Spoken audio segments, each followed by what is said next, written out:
Hey everybody, welcome back. I'm back with another video, another reaction video for you guys. And this time I'll be watching a brief political history of Canada. Yes, I have been doing a lot of Canada videos and I never really got into the political side of it to think, but I'm going to get an overall view of the history, the political history of Canada. Let's YouTube and simmer and see how Canada's political history, how should I put it, play out.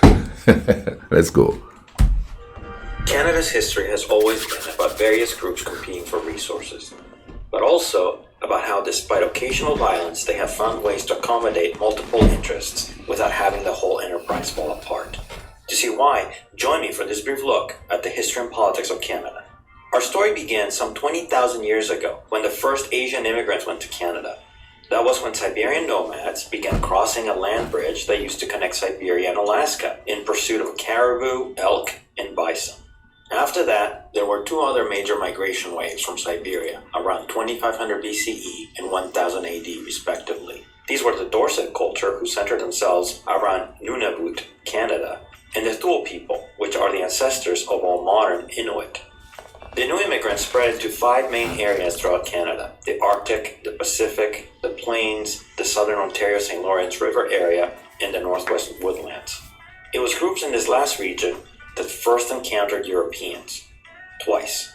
The first were the Vikings under the leadership of Leif Erikson, who around 1000 AD began to establish winter settlements and way stations for repairing ships and restocking supplies, such as that of Lance Omedo in Newfoundland. The Indigenous peoples did not like the presence of the newcomers, however, and managed to drive them out. The second time, it would not be so easy. This occurred roughly 500 years later, in 1497, when the British sent Giovanni Caboto, better known as John Cabot, to find our Northwest Passage. That was because news of Columbus's voyages to the Caribbean made it seem as though there really was an easy way to get to China via the Americas. Of course, Cabot did not find it because it did not exist, but he did find cod, lots of it. This sparked the interest of multiple other European powers, who soon began competing for the territory amongst themselves. First came several expeditions from the Portuguese, including that of João Fernandes Labrador in 1498, which the Labrador Peninsula is named after. Next came the French, who sent Giovanni da Verrazzano in 1524 and Jacques Cartier in 1534, 1535, and 1541. Cartier went further into present-day Canadian territory than any other European before him and founded the first settlement in the country at Fort Charles-Burg Royal in present-day Quebec. Although it would be abandoned within 2 years as a result of disease, foul weather, and native attacks. Cartier would leave a more lasting legacy by being instrumental in the naming of Canada. Isn't it crazy how the whole colonization of North America seemed to be sort of parallel? There was always native indigenous people on the island fighting off the newcomers. I mean, when you think about it, like I've learned Caribbean history, but you also learn like Canadian history. The natives were there fighting them off. In the American, North America, same thing happened. You know what I mean? Now, you gotta ask yourself, what were these people thinking? I mean, were there debates on where these people come from that were there? They say we discovered it, but there were people there. So I wonder if they were asking themselves, where did they come from? Did that sort of was it debates about the Garden of Eden theory? Because depending on where they say the first man was, how come there's other men there and they weren't aware of them at all, period, you know what I mean? And you would think if there was, and I'm just speculating here what some people might have been thinking, some kind of conspiracy theories were going on. If there was a God, how come they didn't know about each other? How come some could be so isolated? Just silly little questions like that would come up, because you see today, in today's time, there's so many conspiracy theories out there about what's happening in the world and who is in charge and what the people in charge is doing, and just pretty much a lot of paranoia going on in this society. So back then, when they really didn't understand the earth and really didn't understand about other lands and stuff being there with people on there, can you imagine the confusion?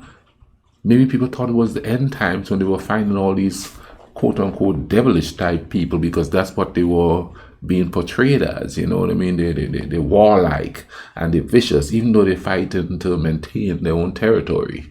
But they're vicious and they're warlike. So, you know, all those theories probably came into play by ordinary people, just like ordinary people here have so much conspiracy theories about the elites and government and the Illuminati and all kind of stuff like that. The story goes that on his first voyage, he kidnapped the sons of a St. Lawrence chief, Donnacona, and when he asked them for the name of their land, they responded Canada, meaning village in Iroquois. Cartier then used the term not just for the village, but the entire area controlled by the chief. And soon, people were using the term for everything north of the St. Lawrence River. Since Cartier's voyages did not yield either a passage to Asia or any of the riches the French king expected. So in essence, he just like came in there. Oh, screw these people. They have names for the different names for the towns and the villages and stuff like that. We'll just give the whole thing a name just to make it easier for us coming in and forget about their name in their own territory and stuff like that, you know. Now, the question is, all these people were scattered through Canada, and Canada being so big and not the same type of communication as now. I mean, of course, I'm thinking that they weren't, I shouldn't do that. I shouldn't think that they weren't smart enough to know, you know, and travel and meet other people. They obviously did. But, you know, just like where we live here, there's countries in the world that people don't even know exist. Living here in West Virginia, they just don't know.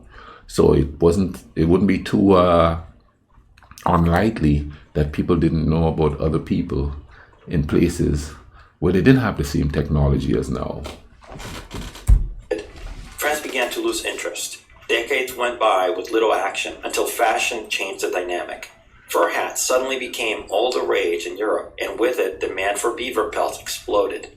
Given that European supply was nearly non-existent, but plentiful in Canada, soon the French were back trying to set up Canadian settlements in order to control the fur trade.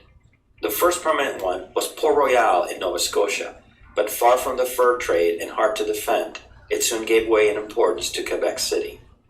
Founded by Samuel de Champlain in 1604, it would eventually become the capital of the colony. But in those early days, the population grew so slowly that by 1640, it had a mere 655 souls.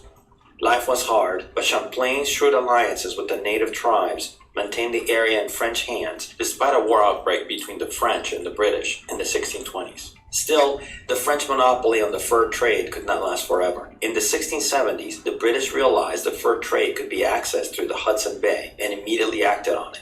The king granted the Hudson Bay Company a commercial monopoly over the Hudson Bay Drainage Basin, a territory that became known as Rupert's Land.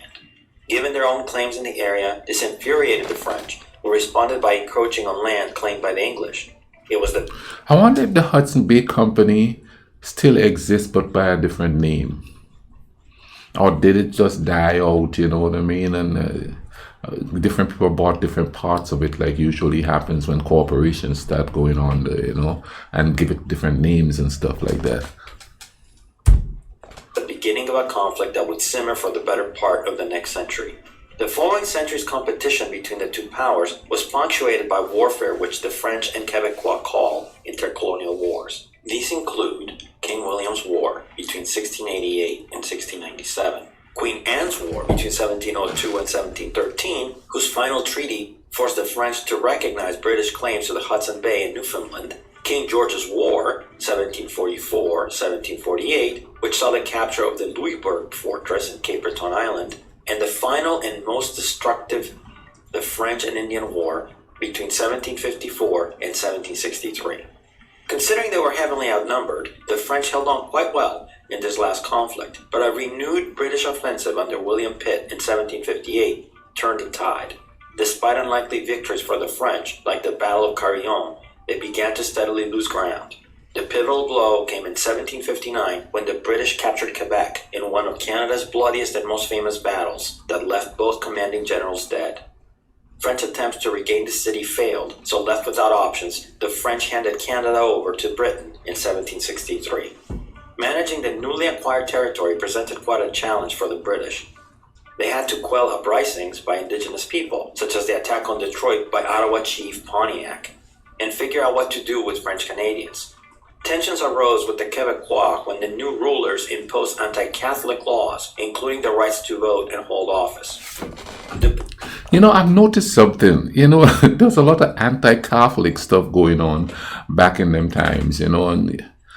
And I guess to a certain degree here too, because when Kennedy got elected, an Irish Catholic, some people were kind of shocked. You know what I mean? Like Catholicism was sort of like some kind of witchcraft type thing to some people, which is pretty interesting because like I see in a lot of videos, the Catholicism seemed to evolve into like rich people stuff now. You know what I mean? Which is really contrary to the Catholicism that I know on the island, because it's just ordinary poor people going to the Catholic Church. The church doors were always open. But for some reason, I'm noticing this anti-Catholic sentiment. I don't see it too much now. I think it's anti-rich people, rich Catholic people sentiment, except for the scandal with the priests and stuff a few years ago and still lingering. British hoped the discriminatory policy would launch a mass exodus of French Canadians and make it easier to anglicize the remaining settlers. Instead, it backfired. The French further dug in their heels. As if those were not big enough problems, the American colonies started making revolutionary rumbles to the south. The British wisely reasoned that given the situation, it was important to win the allegiance of the French Canadians, so Parliament passed the Quebec Act of 1774. This confirmed French Canadians' right to the religion, allowed them to assume political office, and restored the use of French civil law. While public opinion in the 13 colonies saw this negatively, it had the intended effect in Canada, and most French Canadians refused to aid the American cause, although they didn't help the British either. So check this out. So the French was kind of discriminated against a little bit there, maybe not to the extent of other groups of people, but seems like they were discriminated against there because, of course, the French lost the war to the British. Comment down below. Tell me what that's like, because then, later on, probably they're going to touch on it here, but I did something on the FLQ and all of that happened like the 60s all the way up to the 80s, I do believe, in Canada. I'll link that video at the ending that I reacted to about the FLQ and their actions and stuff. After the Revolution, the English-speaking population exploded when some 50,000 settlers from the newly independent U.S. migrated northward. The majority ended up in Nova Scotia and New Brunswick. The latter, a new province carved out of the former territory, in part as a welcome to the newcomers. Meanwhile, a smaller group settled along the northern shore of Lake Ontario and in the Ottawa River Valley, forming the nucleus of what became Ontario. About 8,000 people moved to Quebec, creating the first sizable Anglophone community in the French-speaking bastion. Partly in order to accommodate the interest of the Loyalist settlers, the British government passed the Constitutional Act of 1791, which divided the colony into Upper Canada, today Southern Ontario, and Lower Canada, now Southern Quebec. Lower Canada retained French civil laws, but both provinces were governed by the British Criminal Code. The British Crown installed a governor to direct each colony, who in turn appointed the members of his cabinet, then called the Executive Council. The legislative branch consisted of an appointed legislative council and an elected assembly, which in theory represented the interests of the colonists. In reality, though, the assembly held very little power, since the governor could veto its decisions. Not surprisingly, this was a recipe for friction and resentment, especially in Lower Canada, where an English governor and an English-dominated council held sway over a French-dominated assembly. Rampant cronyism made matters even worse. Members of the conservative British merchant elite dominated the executive and legislative councils and showed little interest in French-Canadian matters. Called the Family Compact in Upper Canada and the Chateau Clique in Lower Canada, their ranks included brewer John Molson and university founder James McGill. The group's influence grew especially strong after the War of 1812, an ultimately futile attempt by the U.S. to take over its northern neighbor. In 1837, frustration over these entrenched elites reached a boiling point. Parti Canadien leader Louis-Joseph Papineau and his Upper Canadian counterpart, Reform Party leader William Lyon Mackenzie, launched open rebellions against the government. Although both were quickly crushed, and many of the rebels, such as Samuel Lount, were publicly executed, while others were sent to the Australian prison colonies, the uprisings nonetheless completely altered the relationship between the Crown and its Canadian subjects. The British dispatched John Lambton, the Earl of Durham, to investigate the causes of the rebellions. He identified ethnic tensions as the root of the problem, calling the French and British two nations warring in the bosom of a single state. More radically, he asserted that French culture and society were inferior and obstacles to expansion and greatness, and suggested that assimilation of British laws, language, and institutions would quash French nationalism and bring long-lasting peace to the colonies. See, he named it inferior. Inferior because it was hindering what they considered progress. So they're going to crush it. Once again, history repeating itself, you know what I mean? We want it this way, and you want to be you. So we're going to crush who you are in order for us to move ahead. I don't know if assimilation really works. I think we should just let each other be each other, do some equality, and let people just live and let's live. You know what I mean? Now, if stuff is crazy, inhumane, I can understand you going, oh no, we ain't gonna live like that. But if they just have their traditions and their language and all of that, what's the big deal? If you're not oppressing them and you're giving them equal voice, they wouldn't want to overthrow anything if it's equal voice. You know what I mean? If one person is not dominating the next. I don't know if that's ever worked anywhere, but it's worth a try, Simplistic. And people always tell me I think simplistically when it comes like that because that's not the way human beings are and stuff like that. But then we proclaim to be this highly intelligent person. How come we can't do something as simplistic as that? Ideas were adopted into the Union Act of 1840, which merged Upper and Lower Canada into the province of Canada and became governed by a single Canadian Parliament. Each ex-colony had the same number of representatives, which wasn't exactly fair to Lower Canada, where the population was much larger. On the plus side, the new system brought responsible government that restricted the governor's powers and eliminated nepotism. Not surprisingly, while most British Canadians welcomed the new system, the French were less than thrilled. If anything, the Union's underlying objective of destroying French culture, language, and identity made Francophones cling together even more tenaciously. The provisions of the Act left deep wounds that persist to this day. Thus, the United Province was built on slippery ground. Its first decade after unification was full of instability. Meanwhile, the U.S. had grown into a self-confident economic powerhouse, while British North America was still a loose patchwork of independent colonies.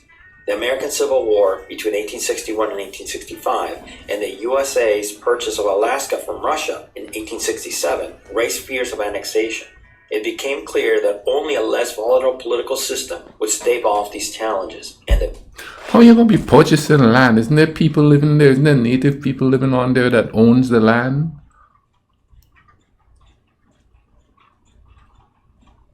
This is out there just selling people. Because if you sell the land, you sell the people on the land with the land. If they're living on there, if they've been there for centuries. The movement toward federal union gained momentum. The spark for it occurred in Charlottetown, Prince Edward Island, when the Atlantic Maritime Provinces came together there in 1864 to try to forge a confederation. The larger province of Canada saw this as an opportunity to both create a stronger government and solve its internal problems. This surprised the maritime provinces, but they agreed to discuss a larger confederation. It took several more meetings and a trip to London, but finally Parliament passed the British North America Act 3 years later. The legislation set up a new self-governing colony called the Dominion of Canada on July 1st, 1867, now celebrated as Canada Day. Task 1 on the infant Dominion's to-do list was to bring the remaining land and colonies into the Confederation, including 2 that were present in the Confederation discussions, Newfoundland and Prince Edward Island. Under its first Prime Minister, John A. Macdonald, the government first acquired Rupert's Land in 1869 for the Hudson Bay Company, and in 1873 managed to convince Prince Edward Island to join the Dominion after the country assumed PEI's debts. Rupert's its land. Now, There's always some kind of company or corporation in the background going, this is good for trade. This is good for, yeah. Always some little company in the background. And that prototype holds fast today. There's always some corporation in the background, pressing them little buttons, boy, because the economy is what drives civilization, you know what I mean? And not humanity, you know what I mean? It's money. now called the Northwest Territories, was only sparsely populated, mostly by Plains First Nations and several thousand Métis, a racial blend of Cree, Ojibwe, or Saulteaux, and French-Canadian or Scottish fur traders, who spoke French as their main language. Their biggest settlement was the Red River Colony around Fort Garry, today's Winnipeg. The Canadian government immediately clashed with the Métis people over land use rights, causing them to form a provisional government led by the charismatic Louis Riel, who in November 1869 seized control of Upper Fort Garry and sent the Ottawa-appointed governor packing. Despite the fact that Riel executed one of his prisoners and the widespread uproar this caused, the government wanted so much to bring the West into the fold, they agreed to carve out a new province, Manitoba, and granted most of Riel's demands, including special language and religious protections for the Métis. MacDonald still sent troops after Riel, but he narrowly escaped to the U.S., where he was exiled for 5 years in 1875. British Columbia, created in 1866 by merging the colonies of New Caledonia and Vancouver Island, was the next frontier. The discovery of gold along the Fraser River in 1858 and the Cariboo region in 1862 had brought an enormous influx of settlers. Once the gold mines petered out, however, British Columbia was plunged into poverty. In 1871, it joined the Dominion in exchange for the Canadian government assuming all its debt and promising to link it with the East within 10 years via a transcontinental railroad. In the end, it took a bit longer than a decade. The final spike into the track did not come until November 7, 1885, but when it did, it was transformative. Not only was it crucial in unifying the country, it also spurred immigration and stimulated business and manufacturing. Right along with the railroad came the Royal Canadian Mounted Police, better known as Mounties, to bring law and order to the West. While this benefited some groups, the people who very much lost were the Indigenous groups who were forced to sign various treaties relegating them to reserves. Meanwhile, many Métis had moved to Saskatchewan and settled around Batoche. As in Manitoba... Wait a minute. There was reserves in Canada too where they relegate the natives to? I did not know that. Just learned something else. Comment down below. Tell me more about that.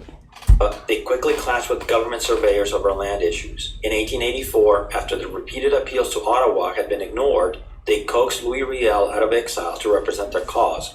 Rebuffed, Riel responded the only way he knew, by forming a provisional government and leading the Métis in revolt.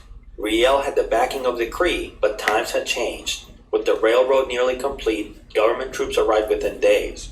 Riel surrendered in May and was hanged for treason later that year. Canada rang in the 20th century on a high note. Industrialization was in full swing, prospectors had discovered gold in the Yukon, and Canadian resources from wheat to lumber were increasingly in demand. In addition, the new railroad opened the floodgates to immigration. Between 1885 and 1914, about 4.5 million people arrived in Canada. This included large groups of Americans and Eastern Europeans, especially Ukrainians, who went to work cultivating the prairies. Optimism reigned, but things were about to be severely tested with the outbreak of World War I. Canada, as a member of the British Empire, found itself automatically drawn into the conflict. In the war's first years, more than 300,000 volunteers went off to European battlefields. But as the war dragged on and deaths mounted, recruitment lagged, forcing the government to introduce a draft in 1917. It proved to be a very unpopular move that fanned the flames of nationalism even more. Thousands of Quebecois took to the streets in protest, and the issue left Canada divided and Canadians distrustful of their government. By the end of the war in 1918, most Canadians were fed up with sending their sons and husbands to fight in distant wars for Britain. Under the government of William Lyon Mackenzie King, an eccentric guy who communicated with spirits and worshipped his dead mother, Canada began asserting its independence. Mackenzie King made it clear that Britain could no longer automatically draw upon the Canadian military, started signing treaties without British approval, and sent a Canadian ambassador to Washington. This forcefulness led to the Statute of Westminster, passed by the British Parliament in 1931. The statute formalized independence of Canada and other Commonwealth nations, although Britain retained the right to pass amendments to those countries' constitutions. Oddly, that right remained on the books for another half-century. It was removed only with the 1982 Canada Act, which Queen Elizabeth II signed into law on Parliament Hill in Ottawa on April 17th. Today, Canada is a constitutional monarchy with a parliament consisting of an appointed upper house or senate and an elected lower house, the House of Commons. The British monarch remains Canada's head of state, although this is predominantly a ceremonial role and does not diminish the country's sovereignty. Within Canada, the appointed Governor-General is the monarch's representative. The period after World War II brought another wave of economic expansion and immigration, especially from Europe. With Canada growing at roughly 4% a year, Newfoundland, looking for prosperity, finally joined Canada in 1949. The only province truly left behind during the 1950s boom years was Quebec. For a quarter century, it remained in the grip of ultra-conservative Maurice Duplessis and his Union Nationale party. Only after Duplessis' death did the province finally start getting up to speed during the Quiet Revolution of the 1960s. Advances included expanding the public sector, investing in public education, and nationalizing the provincial hydroelectric companies. Still, progress wasn't swift enough for radical nationalists who claimed independence was the only way to ensure Francophone rights. Since then, the province has been flirting with separatism. The most extreme example was in 1995, when they had a referendum on separating from Canada, which separatists barely lost.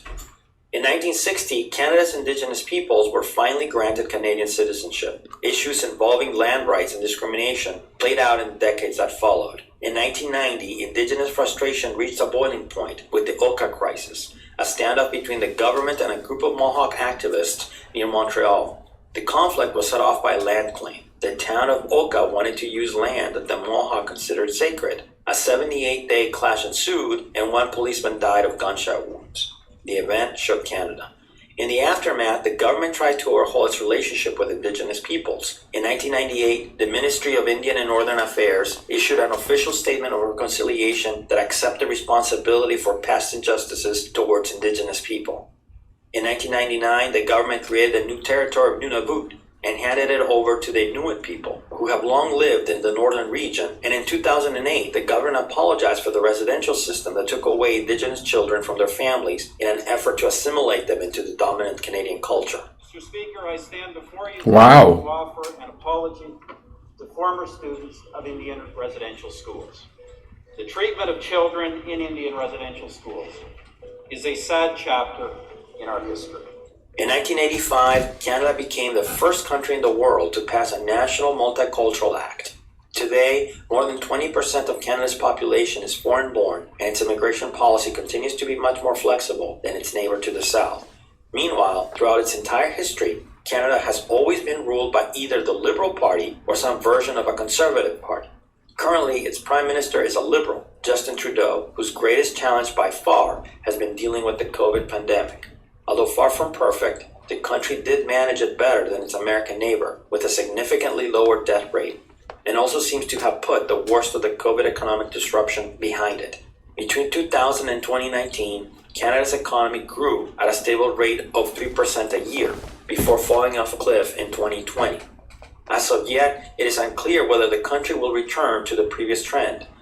Meanwhile, tolerance has marched onward, with gay marriage and marijuana both being legalized in 2005 and 2018. Marijuana legalized? It's the Canadian way, and it looks to continue for a while yet. In the blink of an eye, millions disappear, and the world is thrown into chaos. Cars crash, planes fall out of the sky. That ended abruptly. But that was quite interesting, especially, I didn't know marijuana was legal up there. I did not know that. That's good to know. But man, that's a really intriguing history of Canada there. I really enjoyed it. I hope you guys did too. If you like this video, drop a like on it. And please comment down below, my Canadian peeps, and tell me, certain things that that was left out or anything like that, all right? In the meantime, y'all take care of each other, all right? Oh, by the way, I'll leave a link to the video in the description. And I'll also leave links here of other videos that I've watched, including the one about the FLQ crisis, Canadian crisis. So y'all could check out my reaction to that. Y'all take care of each other. Cool runnings.